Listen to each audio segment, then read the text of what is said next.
Kathleen, if you're comfortable to do it while he's filming, could you talk a little bit at the same time about what you're doing? Okay. This is gray willow. This is what we pruned this when Julia was here. So what we want are these nice long limbs here, these thin limbs.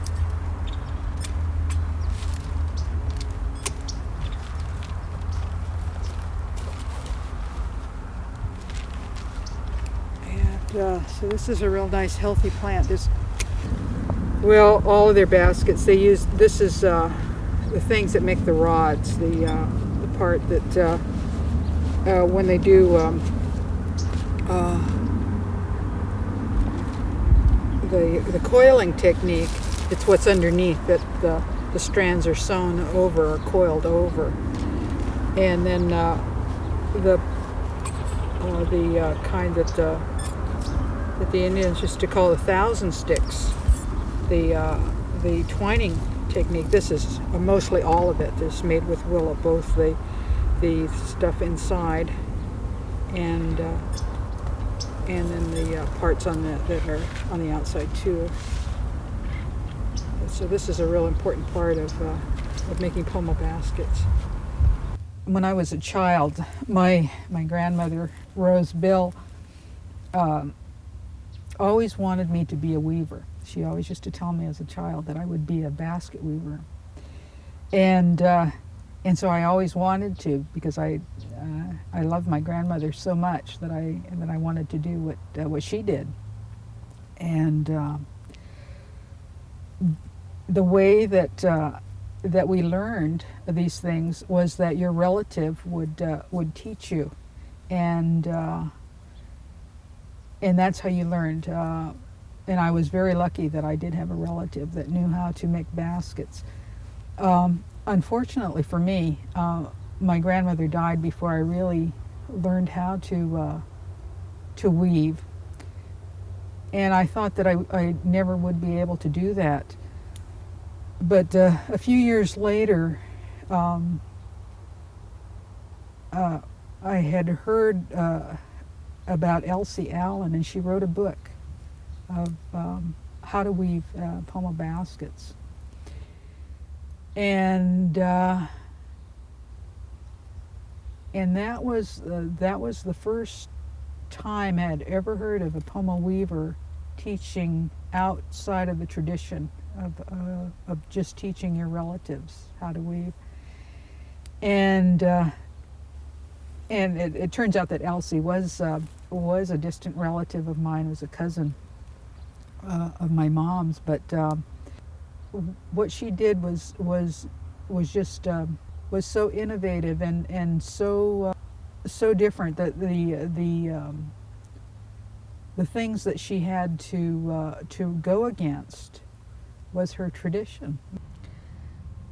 Well, the Warm Springs project was the phase of building this dam in back of me, the archaeological excavation phase, and also the part of mitigation. What they found, that is the citizens who were protesting the building of the dam, found that was very valuable. It was that the Indians used this, and then that use would be lost if all of the sedge beds were flooded and weren't useful. So it was decided by the Army Corps that they would transplant the sedge here for pomo weavers, to do with the Indians and their use of this area, through a number of years, was to use the sedge and other basket-making plants on these two drainages, Warm Springs and Dry Creek. And so there's a lot of that material that was growing on these creeks. And well, I had no direct involvement with the beginning of this transplanting of the sedge. My involvement with the Warm Springs project was in archaeology. I worked as part of the archaeology team. And later on, after all of the plants were in place, 2 or 3 years later, I was involved then. The advisory committee of Native Americans that was set up for the project for the archaeology was a great many of them were also on the advisory committee for the sedge transplant part, the ethnobotany component. And after the project was completed, those two advisory committees were combined, and I was the coordinator for the project. And so some rules and policies were needed at that time as to who would be allowed to use the sedge beds, and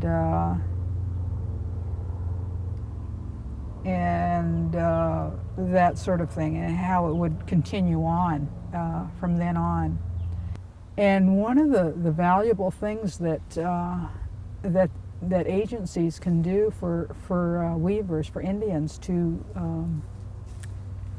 continue their traditional ways is to make this available, that the plants and animals that are used for traditional things, make them available for Indians in a way, as close a way as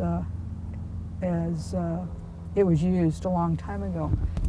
The way Indians gather and participate with nature is really a valuable interaction between people and the natural world, both animals and plants. There's an interaction there that's very healthy, and I think the more that we know about that, we realize that there's good to be had from that. The better it is for everybody. I remember being out in the sedge beds with Laura before the Warm Springs Dam was built. We went way up on the Dry Creek side, and when we sat there at lunchtime, she would say a little prayer. She didn't make a big deal out of it. She just said, "Thank you." She said, "Yahweh." And she pulled a little piece of her bread off of her sandwich and threw it in the plants. She said, "Oh, I would just love to sing," or "I just feel like singing." So I told her, "Well, go ahead and sing." When I went to the first Basketweavers conference, and the first session of the conference was all of the Indian weavers were in this building in a circle, and we talked about being there and how that felt for each of us, or whoever wanted to speak about it. I just felt such a good and an empowering, I guess, a feeling of people being there for very proud of what they were doing. And it turns out that where we were meeting at Yakima was a place very near where my grandmother, Rose Bill, would collect willows and sedge.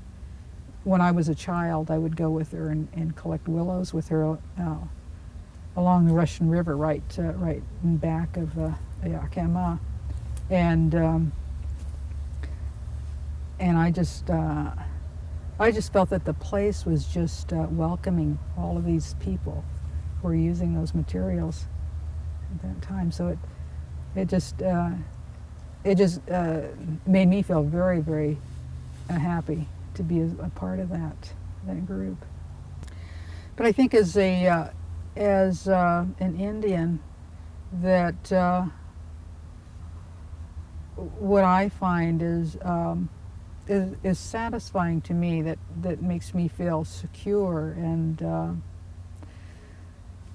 is that that I'm not the center of it all, that all of this here is not for my benefit, but I'm a part of it all.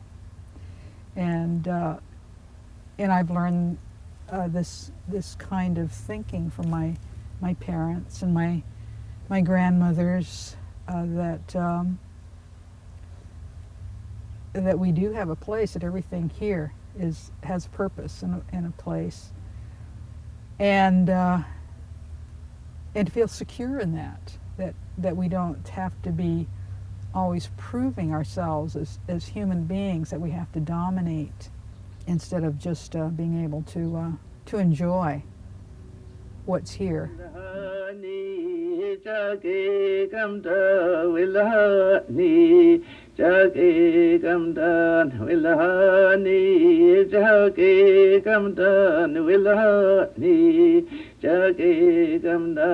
Wilhani jage gamda gada mi jage gamda gada mi hulum daye jage gamda wilhani jage gamda wilhani jage gamda wilhani jage gamda Wilhani jage gamda gada.